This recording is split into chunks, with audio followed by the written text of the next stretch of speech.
Rammurthy Goud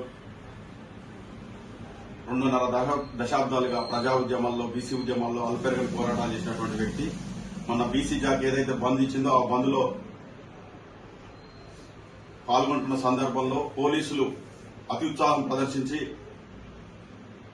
target పద్ధతిలో రామ్మూర్తి గౌడ్ ని police station లో బంధించడం జరిగింది. ముఖ్యంగా రేవంత్ రెడ్డి సర్కార్కి ఏం చెప్తున్నామంటే, ఒక పక్క మీరు బీసీల సర్కార్ అని చెప్తూ కులగణన పేరుతో జనాభాను తక్కువ చూపించారు. అట్లనే మీరు ఢిల్లీకి తీసుకుపోయినప్పుడు అక్కడ మీకు ఒక ఖర్గే గారు అటెండ్ కాలే, మీ ప్రియాంక గాంధీ గారు అటెండ్ కాలే, అట్లనే మీ రాహుల్ గాంధీ గారు కూడా అటెండ్ కాలే. అట్లనే శీతాకాలం సమావేశంలో కనీసం బీసీల గురించి చర్చించలేదు.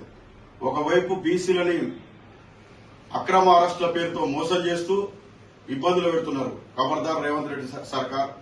అలా చేతిని అడ్డం పెట్టి సూర్యకాంతిని ఆపలేరు. ఒక రామ్మూర్తి గౌడ్ కాదు, రామ్మూర్తి గౌడ్కి ఏమైనా జరిగితే వేల రామ్మూర్తి గౌడ్లు బయలుదేరుతాం. ఆ బీసీ సమాజం చైతన్యమైంది. ఖబర్దార్ రేవంత్ రెడ్డి సర్కార్.